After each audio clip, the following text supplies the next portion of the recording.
अस्सलाम वालेकुम class. Last time तक हमने गॉस जैकोबी मेथड कर लिया था और अब हम चल रहे हैं दूसरे मेथड की तरफ, that is Gauss Seidel method. बस दोनों मेथड में बस माइनर सा फर्क है और अप्रोच काफ़ी सिमिलर है। अच्छा, इस मेथड का फ़ायदा ये है कि ये मेथड जो है वो डायरेक्ट कैलकुलेटर में भी हो सकता है, लेकिन जो प्रॉपर्टीज़ है दोनों मेथड की सेम है। इसमें भी ओपन मेथड है। ओपन मेथड का मतलब ये है कि मे कन्वर्ज और मे डाइवर्ज, डाइवर्ज भी कर सकता है। और require one initial guess. One initial guess का मतलब ये होता है कि आपको हर वेरिएबल एक इनिशियल वैल्यू चाहिए। अगर तीन वेरिएबल है x1 x2 x3 तो तीनों की वैल्यू चाहिए, तो रिक्वायर वन इनिशियल गैस। ठीक है, इस मेथड में वर्क किस तरह करेंगे? आपके पास इक्वेशन गिवन होंगी, लाइक इसी तरह जैसे पहले गिवन होती है a11 x1 plus a12 x2। चलें शॉर्ट बना लेते हैं b1, सही है। और 2/2 से समझा रहा हूँ, 21 x1 और 22 x2। अगर आप जैकोबी से इसको करते हैं, पहले तो जैकोबी वाले स्टाइल से करें, बस माइनर सी चेंज।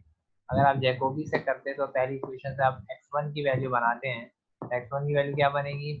b1 वहाँ है, सही है, ये टर्म वहाँ चली जाएगी, तो माइनस का a12 x2 और डिवाइड में आ जाएगा आपके पास ये a11, सही, ऐसे ही है।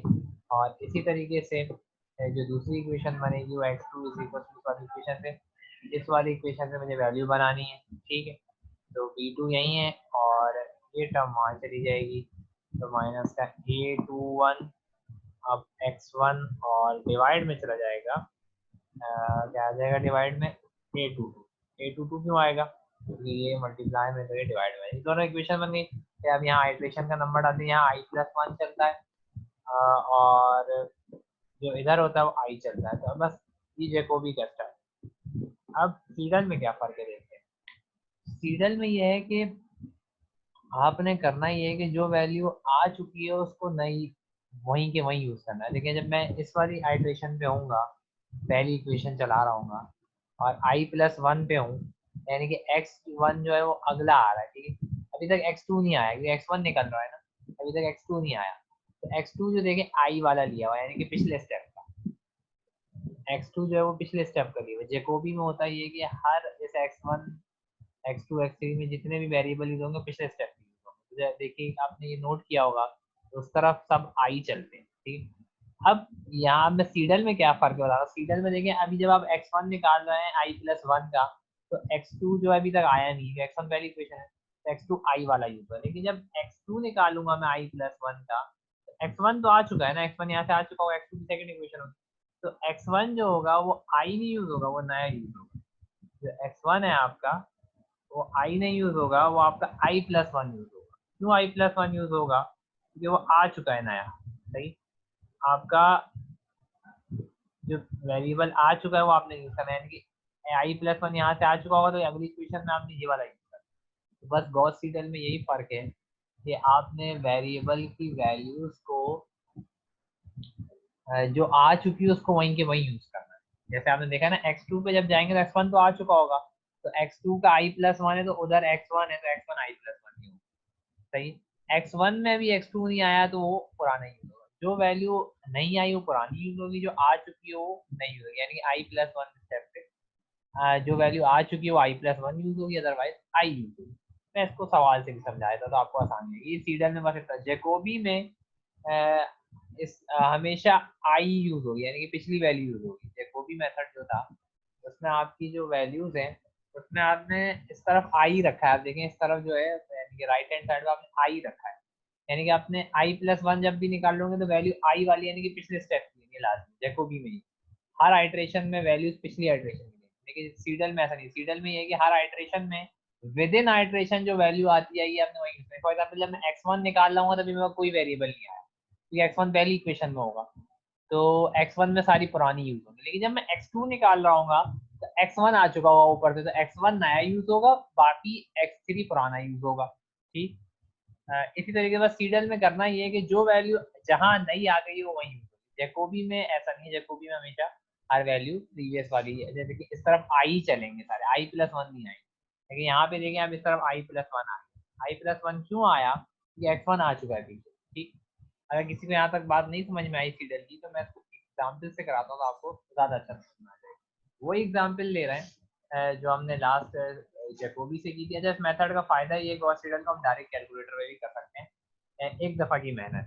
ठीक, तो सवाल लिख लेगा, use Gauss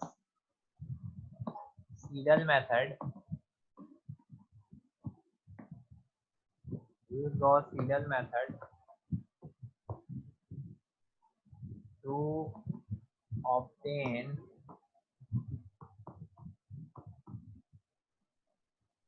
the solution of the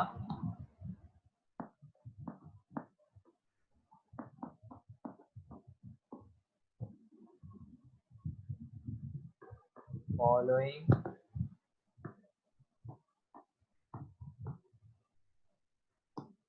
system of linear equations with absolute, वही एरर, वही पूरा सवाल लिया जो पिछले with absolute approximate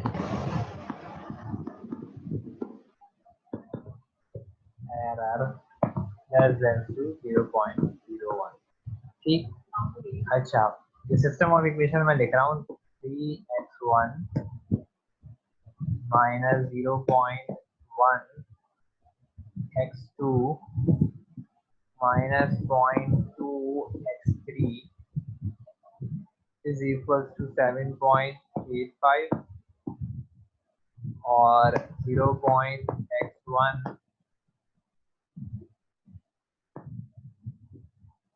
plus 7x2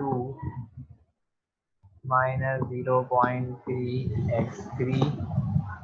एक आइट्रेशन में से आपको करके दिखाऊंगा मैनुअल, और फिर हम डायरेक्ट कैलकुलेटर में चलेंगे। सही, तो ये वही पुरानी इक्वेशन 0.3 x1 minus 0.2 x2 और plus 10 x3 is equals to 71.4। तो ये इक्वेशंस आ गई। अब आप जैसे जैकोबी में करते हैं इसकी स्कीम बनाने, स्कीम यानी कि पहले वेरिएबल से पहली इक्वेशन बनाए। अभी हम सारे स्टेबल वाले केस कर रहे हैं। सही, दोनों मेथड के, जैकोबी के भी और सीडल के भी। हमने अभी स्टेबल वाले केस किए, यानी कि वो सवाल कर रहे हैं जिसमें हमारा सॉल्यूशन स्टेबल हुआ, यानी कि हर आइट्रेशन में एरर कम हो रहा होगा और मेथड कन्वर्जेंट होगा। इसमें डाइवर्ज भी कर सकती है आपको, यानी कि सॉल्यूशन जो है वो अनस्टेबल भी हो सकता है। वो कब होगा वो नेक्स्ट क्लिप में या नेक्स्ट लेक्चर में टाइम होगा। लेकिन अभी आज का हमारा फोकस है दोनों मेथड को, जैकोबी हमें यूज करना आ गया है। सीडल का देखते हैं, सीडल का ये सवाल, एक ही सवाल आपको समझ में आ जाएगा। तो पहले जैकोबी की तरह स्कीम बनाए। इसकी स्कीम कैसे बनेगी? पहली इक्वेशन से x1 की वैल्यू निकलेगी तो x1 यहाँ रहेगा। मैं जल्दी जल्दी बना रहा हूँ। 7.85 वहाँ है, बाकी सारी वैल्यूज वहाँ कर दें पहली इक्वेशन से। प्लस का 0.1 x2 हो जाएगा और प्लस का 0.1 x2 और 0.2 x3 हो जाएगा। दोनों माइनस के माने के प्लस हो जाएंगे और डिवाइड में 3 आ जाएगा। क्यों आएगा 3? क्योंकि यहाँ x के साथ 3 है, तो x1 के साथ 3 है तो वहाँ पे आ जाएगा। इस तरह जब x2 की वैल्यू बनाएंगे, x2 के लिए इक्वेशन बनाएंगे, तो x2 के लिए इक्वेशन क्या बनेगी? x2 के लिए इक्वेशन बनेगी, देखिए इधर से बनेगी इस वाली टर्म से, ये यार यही रहेगी, बाकी सब वहीं रहेंगे। माइनस का 19.3 वही है, 0.1 x1 था तो वो यहाँ के माइनस का 0.1 x1 हो गया और 0.3 x3 नेगेटिव था वो यहाँ के पॉजिटिव हो गया और डिवाइड में यहाँ पे 7 आ जाएगा क्योंकि x2 के साथ 7। ये x2 के लिए इक्वेशन बना दी। इसी तरीके से x3 के लिए क्या बनेगी इक्वेशन? वो यहाँ से बनेगी। ठीक, तो x3 के लिए जो इक्वेशन बनेगी देखिए वो इसको फोकस में रख के बनेगी, ये यहीं रहेगा, बाकी सब वहाँ चलेगा। 71.4 माइनस 0.3 x1 पॉजिटिव है, यहाँ के नेगेटिव हो जाएगा और 0.2 जो है x2 वो नेगेटिव है तो यहाँ के पॉजिटिव हो जाएगा और डिवाइड में चला जाएगा आपका 10 क्योंकि x3 के साथ 10। ये तीन इक्वेशन आपने बना ली। अब इसमें आपने देखें यहाँ i+1 होता है, ये नई वैल्यूज आ रही होती है सीडल में और जैकोबी में। बिल्कुल जैकोबी वाला काम करना है। अब अब यहाँ पे बस फर्क आ रहा है। फर्क क्या आ रहा है, ठीक है, अभी x1 जब निकल रहा होगा, अभी x2 भी नहीं आया, तो x2 आई होगा, और ना x3 आया, तो ये दोनों आई होंगे, यानी कि पिछले स्टेप के होंगे। i+1 निकल रहा है और आई वाली। लेकिन जब मैं x2 पे आऊंगा तो x1 तो आ चुका है यहाँ से, x1 जो है वो i+1 वाला आ चुका है यहाँ से, तो x2 में x1 तो आ चुका है, तो x1 पे i+1 यूज होगा, x1 पे i+1 यूज होगा, जबकि x3 अभी भी नहीं आया क्योंकि x2 निकल रहा है, तो इसके लिए i यूज होगा। ठीक, और जब x3 पे आएंगे, अब x3 पे आएंगे तो x1 भी आ चुका है, x2 भी आ चुका है, तो x1 के लिए भी i+1 जो आ चुका है उसके लिए i+1 यूज होगा, और x2 के लिए भी i+1 हाइड्रेशन नंबर। बस ये याद है, ये फर्क। अगर जैकोबी होता सब में आई आता, कहीं पे भी i+1 नहीं आता राइट हैंड साइड, लेकिन यहाँ पे आपका i+1 आया। ऐसे थोड़ा सा मैं मिटा के एक चीज से क्लियर करूंगा, कंजेस्टेड हो रहा है, ये 7 को अलग कर देंगे, लिख लेते हैं थोड़ा सा, तो ये जो 7 है ये अलग यहाँ भी लिख देंगे, ठीक है। तो x1 के साथ i+1 है। अच्छा ये भी थोड़ा सा मैं कंजेस्टेड हो रहा है, तो ये 3 भी मैं थोड़ा सा हटा दूँ यहाँ,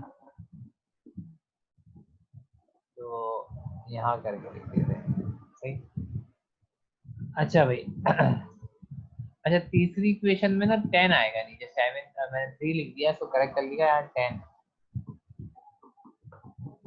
10 है, सही। तो ये दो चीजें हो गई आपके पास। तो बस सीडल में यही फर्क है, जो वेरिएबल जहाँ पे आ गया वहां पे i+1 होगा, जब x2 पे जाएंगे तो ऑब्वियस है x1 आ चुका होगा आइट्रेशन में आप, तो x1 के लिए i+1 होगा, जबकि x2 के लिए आई, x3 के लिए आई, x2 में भी x3 नहीं आया, तो x3 में जाऊंगा तो x1 भी आ गया, x2 भी आ गया, तो x1 के लिए भी i+1 और x2 के लिए भी i+1। अगर x4 तक होता तो x4 यहाँ पे i यूज होता, कि x4 अभी नहीं आया, जब मैं x4 पे जाता तो वहां पे फिर उस हिसाब से कंडीशन। तो बस सीडल और जैकोबी में ये फर्क है, सीडल में जो वैल्यू आ गई है उसको वहीं के वहीं यूज करना है, जबकि जैकोबी में सारी पुरानी यूज करनी है। तो बस एक आइट्रेशन करते हैं और फिर इसको कैलकुलेटर पे डायरेक्ट सिखाता हूँ। एक आइट्रेशन जब करेंगे, पहली आइट्रेशन में आपको पता है i0 होगा, तो i0 होगा तो यहाँ पे क्या बन जाएगा, ये x1 पहली आइट्रेशन में बन जाएगा, सही। तो यहाँ पे आ जाएगा 7.85 प्लस 0.1 x2, i जो है आप देखें यहाँ 0 तो x2 जीरो आइट्रेशन का, यानी कि इनिशियल गैस गिवन नहीं तो हम इसको 0 0 लेंगे, यानी कि x2 भी 0 इनिशियल गैस का, x3 का देखें i है तो ये i भी 0 आ जाएगा, और डिवाइड में आपके पास 3, सही। तो x2 भी अभी 0 लें, x3 भी 0 है, कि इनिशियल गैस है, 0 आइट्रेशन का मतलब इनिशियल गैस, तो 7 पॉइंट पहला आंसर तो देखो भी ऐसे ही आएगा, 7.85 डिवाइड होगा 3 से, तो आपके पास आंसर आ जाएगा 2.61667।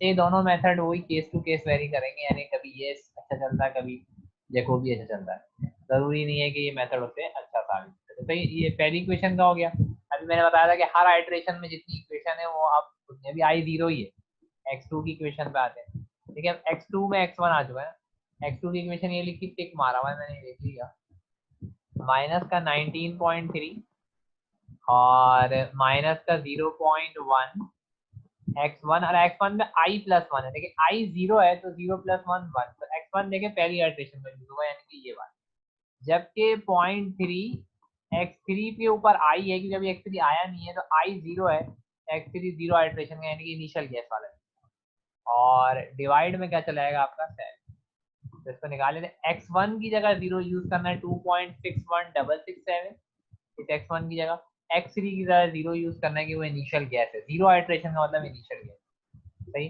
तो यूज कर लेते हैं, माइनस का 19.3 माइनस का 0.1, x1 की हम जगह हम यूज कर रहे हैं 2.61667, और x3 की जगह हम 0 यूज कर रहे हैं, तो हमारे पास ये आंसर आ गया, माइनस का 2.7945, सही। तो ये हमारे पास सेकंड आंसर आ गया, ठीक। मैं तो फिर से वेरीफाई कर लूँ, 19.3 माइनस 0.1 मल्टीप्लाई बाई 2.61667, और सही दूसरा आंसर आ गया। इसी तरीके से जब तीसरा आंसर में चलते हैं, तीसरी इक्वेशन ये लिखी, मैं टिक मार देता हूँ, तो x3 आ गया और I0 तो x3 I+1 तो ये 1 हो जाएगा।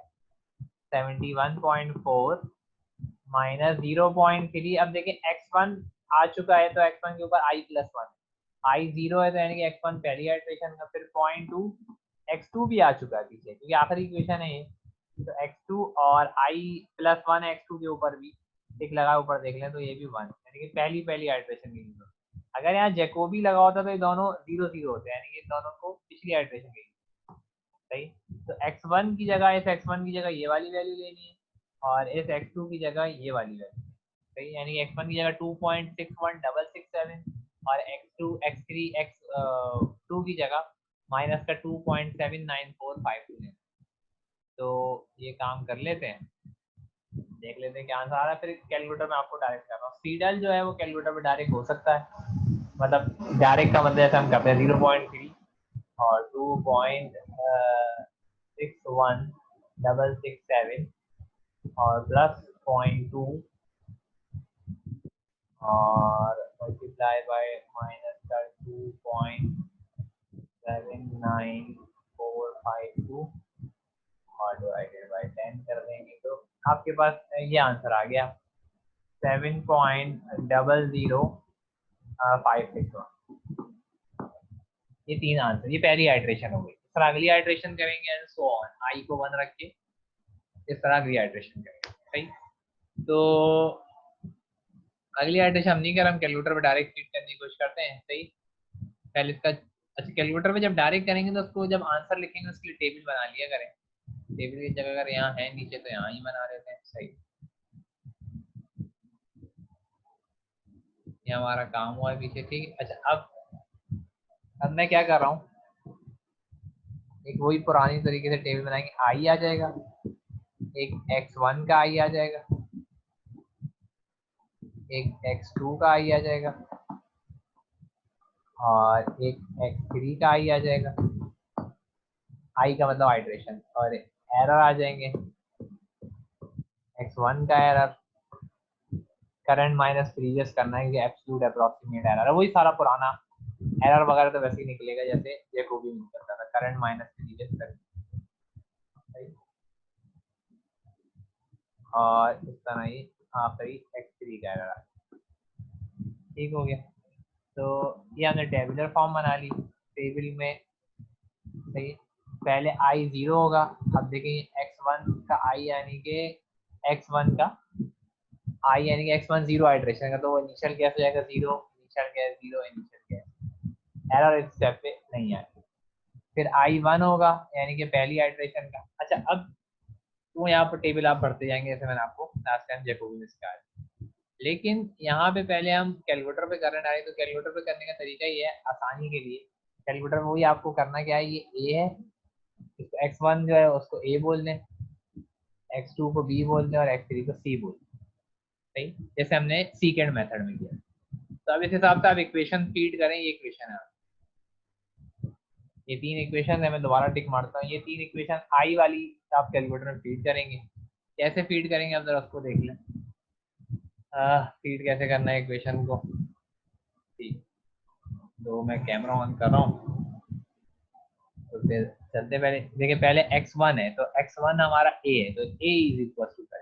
अच्छा, यहाँ इक्वल टू करके फिट होगा, वरना सेकेंड वगैरह मेथड में क्योंकि वहाँ एक ही इक्वेशन होती थी तो वहां पे आप सिर्फ इतना ऐसा करते थे फीड इस तरफ वाला, सेकेंड मेथड में वहाँ एक ही इक्वेशन इक्वेशन एक थी, एक से ज्यादा अननोन थे। लेकिन यहाँ पे पूरी पूरी, यहाँ पे एक से ज्यादा इक्वेशन है, यहाँ पूरी पूरी इक्वेशन फीड हो गई। तो यहाँ जैसे यहाँ a x1 है, ये a हो जाएगा, ये b हो जाएगा, ये c हो जाएगा, ये b हो जाएगा, ये b हो जाएगा, ये a हो जाएगा और ये c हो जाएगा। x1 जो है वो ये c हो जाएगा, ये a हो जाएगा और ये b हो जाएगा। सही, तो जहाँ जहाँ x1 है वहाँ a, जहाँ जहाँ x2 वहाँ b और जहाँ जहाँ x3 है वहाँ c करें। ठीक है, तो इक्वेशन हो जाएगी पहली वाली a is equal to 7.85 plus 0.1 x2 यानी कि b, 7.85 plus 0.1 b plus 0.2 c।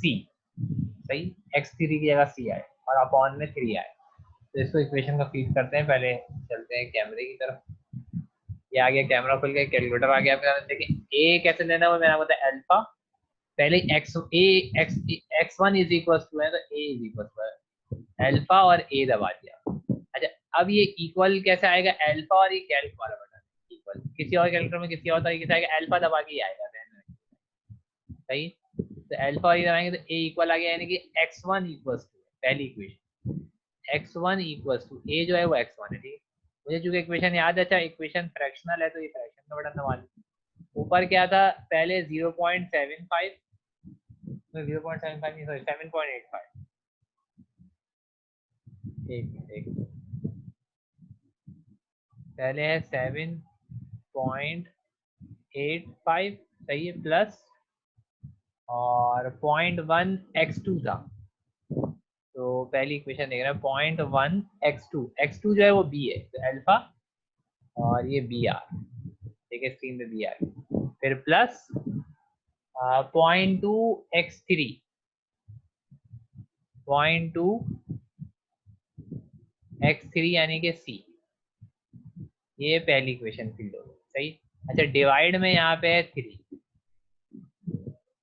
ये पहली इक्वेशन आपने फीड कर लिया, डिवाइड में 3, सही। ये पहली इक्वेशन हो गई। अब कर्सर जो है आपका वो आखिर में चला के ब्लिंक कर, अब दूसरी इक्वेशन फीड करें, दूसरी इक्वेशन के लिए कॉलन आना चाहिए, सही।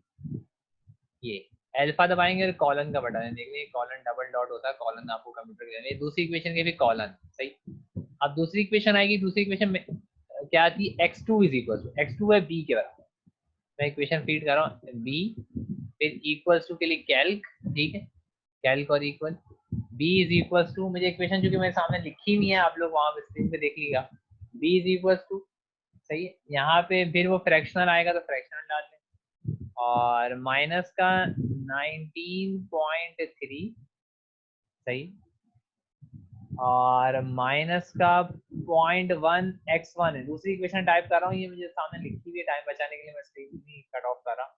अच्छा यहाँ 0.1 x1 था, तो x1 जो है वो आपका a है, सही, ये a आ गया, ठीक। और फिर है प्लस का 0.3, दूसरी इक्वेशन है प्लस का 0.3 x3, तो प्लस का 0.3 x3 जो है वो c है आपका, तो अल्फा और c, ठीक आ गया। और डिवाइड में है इसके 7, ये दूसरी इक्वेशन फीड हो, सही। अब तीसरी इक्वेशन चाहिए, इसका 6 से ऊपर तक आप इक्वेशन डाल देते, फिर शिफ्ट नहीं दबाएंगे सॉरी, अल्फा दबाएंगे और फिर ये वाला बटन कॉलन का, सबके कैलकुलेटर में थोड़ा अलग अलग होता है, देख लीजिएगा कॉलन आएगा, कॉलन आ गया। अब तीसरी इक्वेशन होती है x3 इज इक्वल टू करके, यानी कि x3 जो c है, तो c इज इक्वल टू, थोड़ा एक दफा की मेहनत है, फिर आपको ये इक्वल दबा जाएंगे, आइट्रेशन देगी, c इज इक्वल टू, और इक्वेशन मेरे सामने लिखी हुई है वो भी फ्रैक्शनल है तो फ्रैक्शन का बटन दबा दें, और ये हो जाएगी 71.4, और फिर है आपके पास माइनस का 0.3 x1, x1 जो है वो a है, तो 0.3 a हो गया, और प्लस का 0.2 x2, x2 जो है वो b है, सही, प्लस का 0.2 x2 जो है वो b है। तीसरी इक्वेशन में सामने लिखे आपके स्क्रीन पे होंगी, वो जो आपने अभी पीछे स्क्रीन वो पॉज करके आप, या उसको इक्वेशन को आप पेज को उतार के फिर ये कैलकुलेटर वाली वीडियो देखनी, सही। ये वो इक्वेशन है जो हमने क्या कहते हैं अभी बनाई थी, बस x1 की जगह a आ गया, x2 की जगह b और x3 की जगह c, और डिवाइड में जो है वो तीसरी इक्वेशन के 10, ये तीनों इक्वेशन आपने फीड करनी है, तीनों इक्वेशन सारा फीड होगी, सही।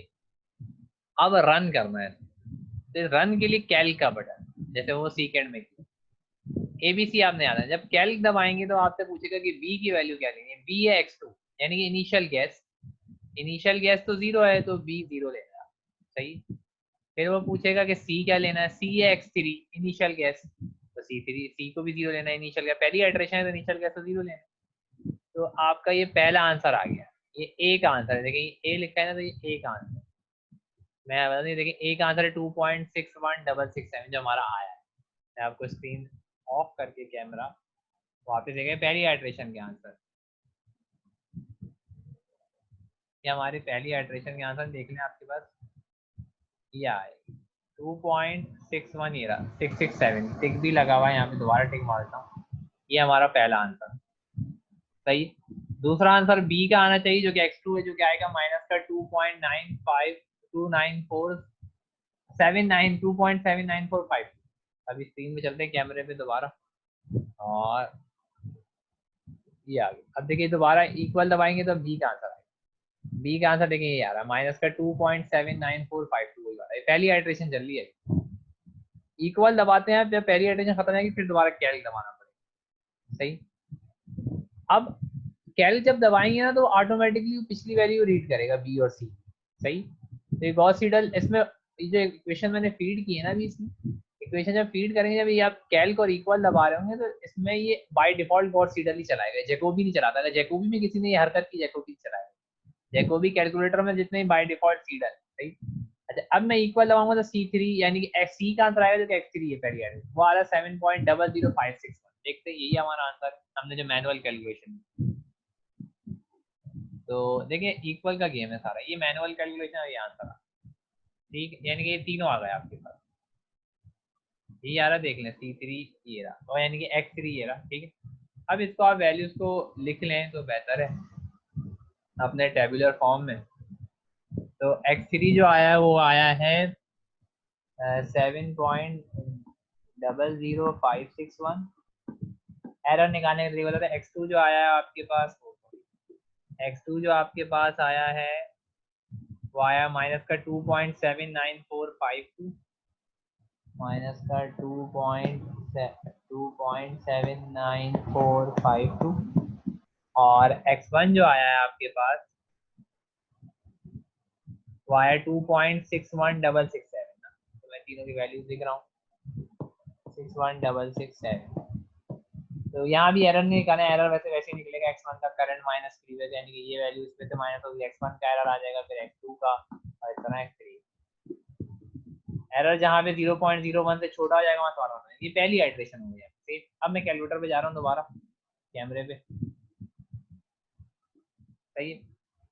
अब दोबारा इक्वल दबाएंगे या कैल दबा, अच्छा इनपुट अगर चेंज करना है तो उसके लिए कैल है, लेकिन मैं इक्वल दबा रहा हूँ। अब मैं जैसे दोबारा इक्वल दबाऊंगा तो वो कहेगा सी की वही पुरानी वैल्यू यूज करनी है। मैंने मतलब वो कह रहा है कि बी जो है वो 2.794, देखिए बाय डिफॉल्ट वही पुरानी वैल्यू देगा, यानी कि बी जो है x2 है, x3 जो पहली आइट्रेशन का है वो यही। तो आपने कुछ छेड़खानी नहीं करनी, मतलब इक्वल दबाना है। सही। अब इक्वल दबाएंगे तो ये ए का आंसर आ गया दोबारा 2.9905, यानी कि ए जो है वो x1 है, अभी x1 का दूसरी आइट्रेशन का आंसर है 2.9905। तो अब 2.9905। अब मैं दोबारा 2.9905। सही। तो ये पहली ये x1 आ गया, दूसरा आइट्रेशन। अब दोबारा हम कैलकुलेटर इक्वल का गेम है अब सारा देख। तो वही चीज़ है। अब आप दोबारा, मैं कैमरे पे जा रहा हूँ, एक मिनट। सही। अब इक्वल दबाएं, फिर आप इक्वल का बस गेम है। कैल्क दबाएंगे तो कैल्क को इनपुट पूछेगा, कैल्क अपनी देना आपने, बस इक्वल दबा देना बता दो कंफर्मेशन लेगा। देखिए ये बी है दूसरी आइट्रेशन का, देख लें बी जो है वो दूसरी आइट्रेशन का वो आ रहा है माइनस का 2.49962, माइनस का 2.49962। तो वहाँ आप फिलअप करते आए। अब आपके पास कैलकुलेटर होगा तो माइनस का 2.9 सॉरी 2.49962 ये आ गया दूसरा। ठीक। और इसी तरीके से आपने दोबारा इक्वल दबाना है।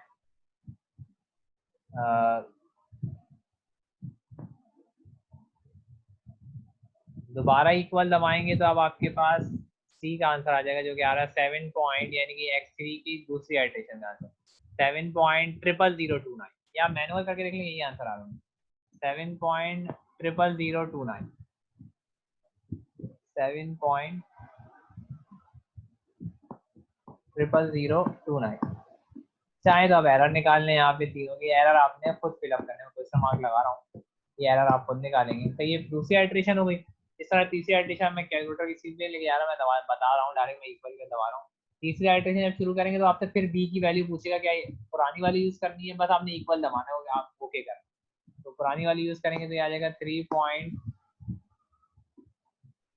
3.4 दफा 0 और फिर 3, सही। और ये आ रहा है माइनस का 2 तीसरी आइट्रेशन है 4।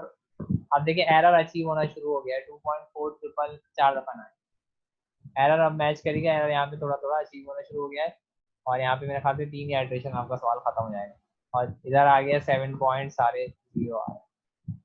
तो यहाँ पे मेरे ख्याल से देखिएगा, एरर चेक करिएगा, अगर यहाँ पे आपका ये एरर जो है वो 0.001 से छोटा हो गया है तो आपका सवाल यहीं खत्म हो गया। चेक कर लीजिए।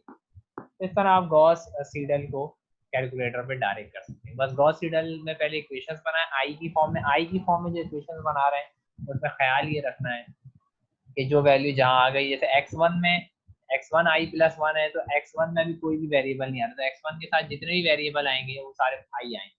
x2 में जब आएंगे तो x2 में i प्लस 1 की जब इक्वेशन बना रहे होंगे तो x2 में x1 आ चुका होता है, तो x1 जो है वो i प्लस 1 का आएगा।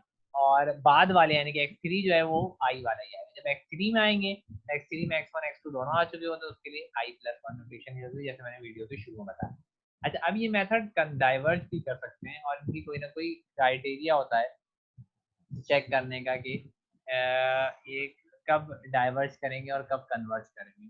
तो वो क्राइटेरिया क्या है वो सब कुछ मैं नेक्स्ट वीडियो में हम इंशाल्लाह डिस्कस करेंगे। बस ये पोर्शन कंप्लीट है। दोनों मेथड का सेम क्राइटेरिया है, स्टेबल होने का और अनस्टेबल होने का, और वो सेम क्राइटेरिया क्या है वो भी बताऊंगा। दोनों मेथड एक दूसरे से अच्छे इन जनरल नहीं है, किसी केस में जैकोबी अच्छा आंसर देगा, किसी केस में सीडल अच्छा आंसर देगा, सही। तो आई होप ये सबको समझ में आ गया। बाकी जो क्यूरी है वो लाइव क्लास से पूछ सकते हैं। तो नेक्स्ट क्लास में हम इंशाल्लाह इसके स्टेबल कर लिए। ओपन मेथड में हमेशा आपको स्टेबल देखना पड़ता है कि मेथड शुरू करने से आप पहले ही पता चल जाएगा आपका मेथड स्टेबल है या नहीं, तो बहुत ही अच्छा हो जाता है। ओपन मेथड क्योंकि अनस्टेबल भी होते हैं बाज़ औक़ात। तो ये सारा झगड़ा है। ठीक है, थैंक यू इस वीक के लिए, इस लेक्चर के लिए।